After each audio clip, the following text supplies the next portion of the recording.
그런 피해를 당한 혹은 그런 어려움 속에 있는 사람에게 과연 용서해라라는 말을 할 수 있겠는가? 그건 폭력이 아닌가? 그러면 목사로서 그걸 못하면 음, 어떻게 이야기하고 음. 어떻게 해야 하는가?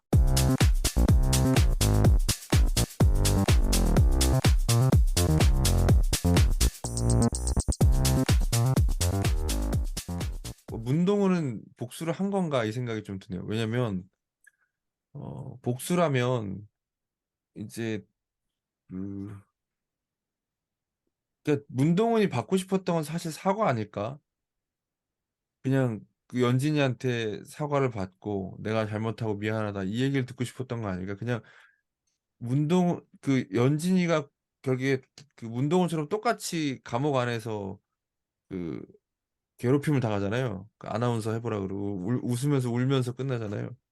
그러니까 그리고 그 이사라도 감옥에 잡혀가고 그 차주연 걔는 목소리를 잃어버리고 뭐 이제 그러니까 그런 피해자들이 고통당하는 게 문동은한테 어떤 복수의 성공으로 와닿을까? 이제 그런 부분들이 우리 적용해 보자면 내가 피해자야. 근데 가해자가 단지 나랑 똑같은 고통을 당하는 게 나한테 기분이 좋을까? 뭐 잠깐은 통쾌할 수 있겠는데 그런 의미에서 복수라는 게 결국에 뭔가 이제 그런 생각이 조금 드네요. 예. 저는 이제 그런 생각이 들어요. 만약에 그러니까 우리가 이제 뭐 용서와 또 어떤 기독교의 가르침과 성경의 가르침들을 이제 생각하고 어떤 원론적인 이야기들을 하는데 음, 만약에 이제 목사님들 자녀가 그 피해자가 돼서 이제 막 그 문동은처럼 온몸에 상처가 있는 그리고 막 아, 남자들한테 성추행과 성폭행을 당하고 이렇게 집에 왔을 때 용서와 자비와 오래 참음이 될까요? 음. 안 그러니까 돼, 안 돼야 된다고 봐요. 저는 할 수 있을까요? 하도영처럼 가야 돼요. 콘크리트 바닥에 묻어야 된다고 생각해요. 그러니까 우리의 심정은 사실 그렇잖아요. 그러니까 좀 우리가 이제 원론적으로 이렇게 어떤 원리적인 측면에서는 우리가 뭐 용서를 이야기할 수 있고 하지만 그 당사자가 우리가 되었을 때 과연 용서를 말할 수 있을 것인가? 그러니까 이게 좀 뭐 좀 이상하게 들릴 수도 있지만 남의 일이니까 너무 쉽게 얘기하는 게 아닌가 그런 생각도 들어요. 그러니까 그렇지. 사람들이 그 모습을 보면서 통쾌해하는 건 그게 자기의 일로 감정이입이 되기 때문에 그러는 거거든요. 그러니까 그거라도 그러니까 대리 만족이라도 하고 싶은 거예요. 왜냐면 현실에선 복수가 불가능하거든요. 불가능하죠. 예. 그리고 뭐 모범택 시 얘기도 아까 하셨는데 거기도 보면 결국에는 이제 그런 거잖아요. 그러니까 복수할 수 없는 대상에게 복수를 대신해 주는 뭐 음, 그런 어떤 복수 대행 서비스. 복수 대행 서비스를 운영하는 건데 그 모범택 시 시즌 1에도 보면 학폭 문제가 나와요. 그렇죠. 뭐 거기 선생으로 가잖아요, 주인공이. 선생으로 가서 이제 막 그렇게 하는 장면이 조폐구하는데. 나오는데 그러니까 그 장면을 보면서 통쾌한 건 내가 저걸 못하니까 미디어에서라도 하는 그 모습을 보며 좀 그 뭐랄까 만족이랄까 위로랄까 이런 걸 이제 받는 거란 말이죠. 그런데 이제 우리가 원론적인 것으로 아 그런 건 너무 폭력적이고 복수를 조장하는 사회고 이렇게 이야기할 수 있겠지만 사실 그게 당사자가 되면 그 당사자로서 그런 이야기를 들으면 그것 또한 폭력으로 다가올 수 있을 거거든요. 그러니까 야 그렇죠. 그게 복수한다고 뭐 문제가 해결되냐? 음, 해결 안 되는 거 알죠.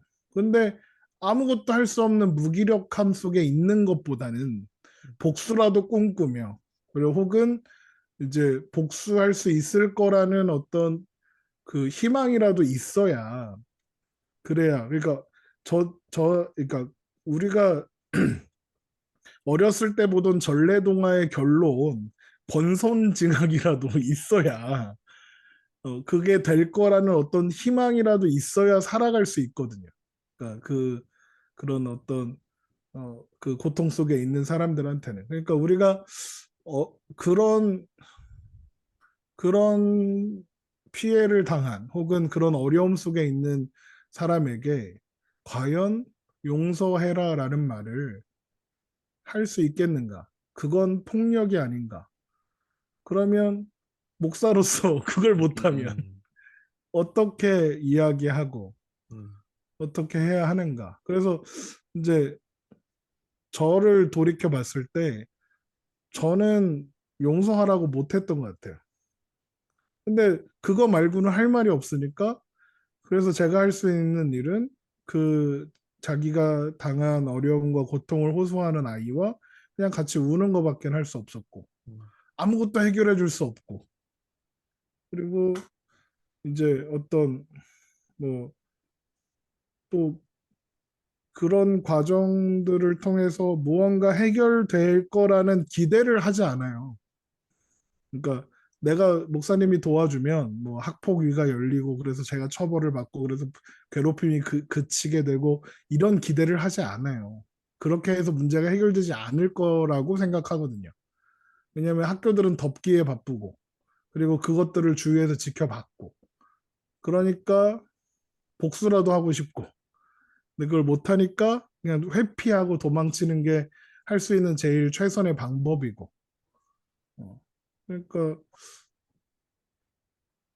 우리 목사로서 좀 당연한 얘기 말고 실제적으로 우리가 그런 우리 동은이가 우리 교회 청년이라면 우리는 그 친구한테 어떤 얘기를 해줄 수 있을까?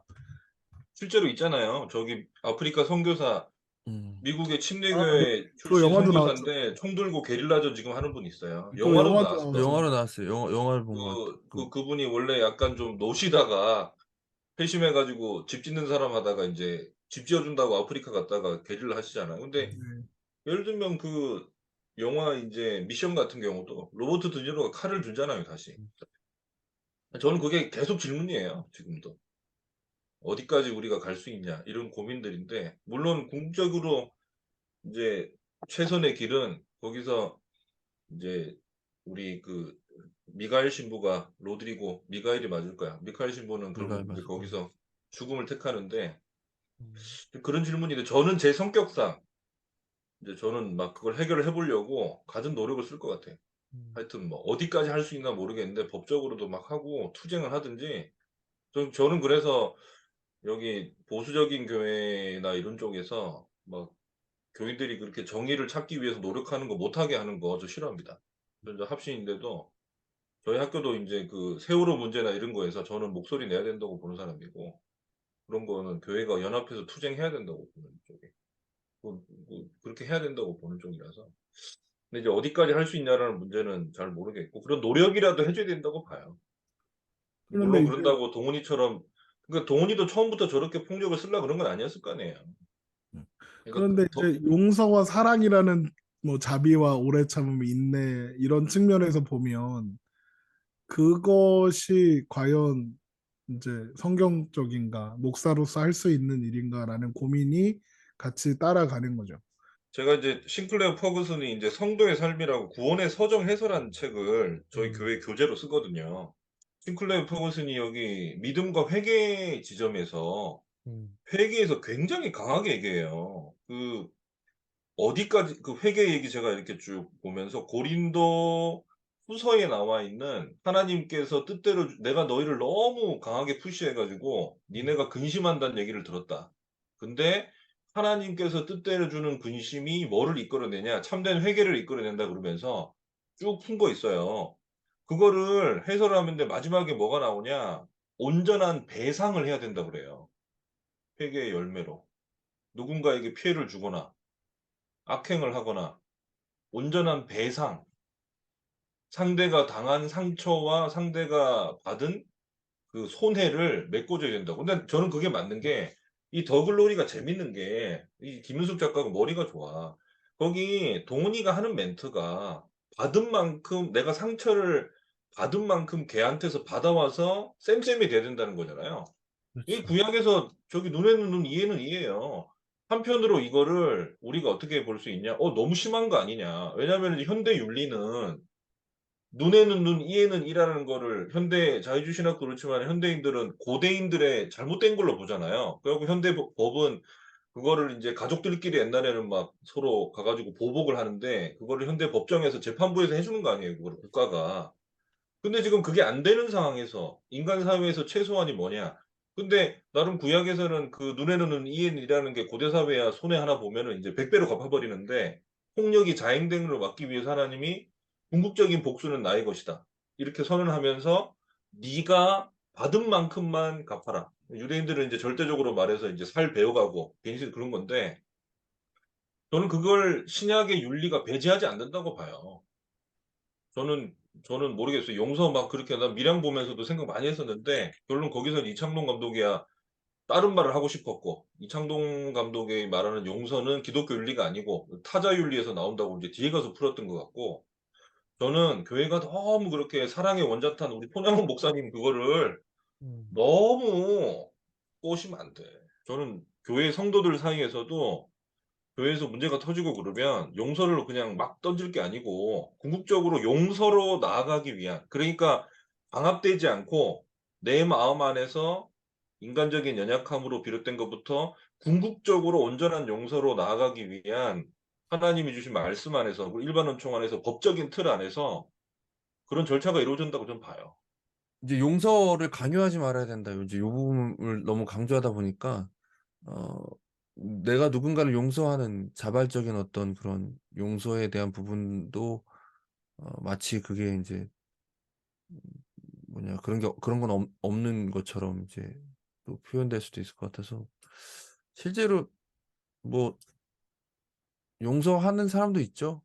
그렇죠? 누군가의 강요가 아니라 뭐 제일 이상적인 건 전 그래도 또 그리스도의 사랑 안에서 스스로가 뭐 그 누군가의 강요가 아니라 스스로가 용서할 수 있다면 용서하는 게 제일 개인에게 좋지 않은가 싶은 생각은 들어요. 아까도 뭐 복수 얘기하면서 어 그 인제 대리만족 얘기를 했잖아요. 그러니까 대리만족은 있을 수 있죠. 왜 내가 뭔가를 못하는 거를 영화나 매체를 통해서 그 통쾌하게 벌어지는 걸 보면서 내가 스스로 대리만족을 할 수 있는데 그 당사자는 '그게 만족이 될까?' 이런 질문은 저는 좀 계속 있어요. 그 복수를 한다고 해서 그러니까 뭐 복수 관련된 영화들은 다 항상 그렇게 끝맺었던 것 같고 뭐 이번에도 어쨌든 간에 더 글로리에서도 이제 문동은은 근데 좀 애매한 건 문동은은 그러면서도 그걸 자기가 겪었으면서도 이제 결국에 인제 마치 시즌 2가 나오는지 안 나오는지 잘 모르겠지만 그 주여정이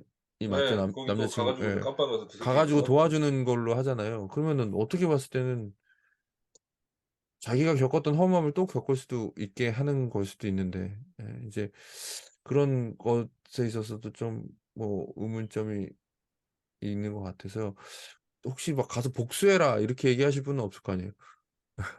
아니 그 복수라고 안 하죠, 누구한테. 그러니까 뭐 그 "가서 뭐 받은 그렇게 대로 인제 갚아 줘라." 막 이렇게까지는 안 할 사적 거 아니에요. 복수로 나아가기 전까지 오히려 그 음. 믿음의 분량에서 큰 용서가 안 돼서 음. 그것 때문에 오히려 그 내면에서 그 사람을 음. 증오하고 그냥 이거를 미연에 그냥 일반 요청 속에서 법적인 걸로 해결을 할 수 있다면 음. 오히려 그런 내면의 죄악됨이 줄어 오히려 그것 때문에 피해받은 사람이 더 큰 복수심에 음. 저는 사로잡혀 가지고 망가져 버릴 것 같아요, 분노 때문에 오히려. 근데 그거를 그렇죠. 과연 그렇게 처음부터 큰 그 그 용서라는 주제로 던질 수 있을까?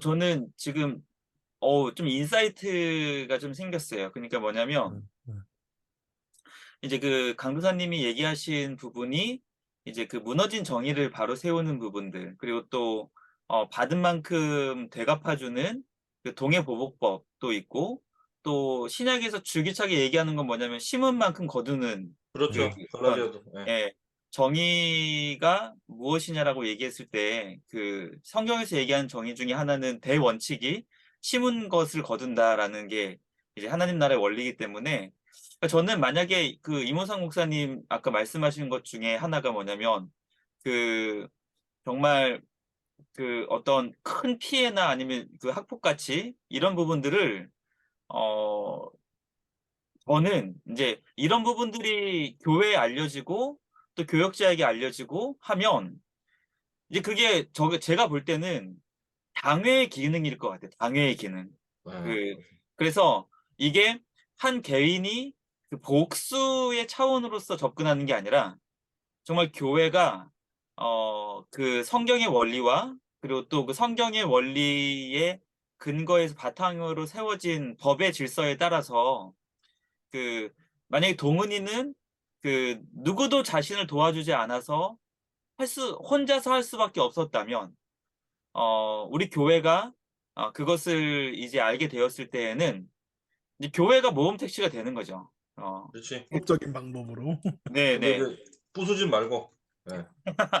그래서 저는 만약에 이런 부분들이 우리가 그래서 이제 사실 한 개 교회가 이런 부분들을 하기에 너무나 어렵다면 우리가 노예 정치, 우리 장로교는 노예 정치이기 때문에 그냥 노예가 노예에서도 이런 증인을 해야 부분들, 돼, 노예가. 노예에서도 이런 부분들을 좀 우리가 음. 한번 고민을 하면서 학폭 어떤 대책위원회 같은 거 만들어야 되는 거예요. 네. 이런 어떤 기구들이나 아니면은 뭐 학폭 같은 경우는 뭐 저희 노예 같은 경우는 면려부, 뭐 중고등부 관련된 안에서 음, 뭐 기구를 만들든지 아니면 이런 부분들을 우리가 좀 더 진짜 전문적으로 조직적으로 해나갈 수 있게 하면 좋지 않을까라는 생각을 좀 문득 하게 됐어요. 그래서 내가 하게 되면은 그건 복수이지만 음, 이것을 우리가 교회가 어 정말 그 아까 뭐 한 목사님처럼 그렇게 할 수 있다면 어 '좋지 않을까.'라는 생각을 좀 하게 됐던 것 같아요. 네. 근데 만약에 그 폭력 사태가, 그러니까 학폭 같은 괴롭힘이 교회 안에서 일어나면 어떡해요? 그러니까 교회 안에 음. 가해자와 피해자가 다 있는 거야. 저는 그러면 저는 가해자를 엄하게 내쫓을 것 할 같은데, 거야. 좀 그건 좀 심플할 것 같아요. 근데 가해자가 음. 한 달에 1,000만 원 11조 하는 장로 아들이야. 그 수찬 제가 정리해야죠. 저는 칠이 그러면 확실하게 해야 된다고 봅니다. 저는 이제 날짜로서. 요즘에 교회 건징 얘기도 우리가 사실 해볼 필요는 있는데, 정말 수찬 어, 정리해야 돼. 요즘 건징이 과연 가능한가? 이 생각이 좀 들긴 해요. 왜냐면 건징이라는 거가 어떻게 보면 제가 뭐 분리주의 얘기를 자꾸 하게 돼서 죄송한데, 왜냐면 받아들이는 사람의 입장에서 건징이 어떤 영향이 있어야 되는 거잖아요. 그러니까 내가 건징을 받았을 때 어떤 결국엔 회개가 목적이잖아요, 건징은. 처벌이 목적이 아니라. 근데 하는 사람은 우리 교회는 건징을 할 수 있는 그런 거룩성이 살아있는 교회다.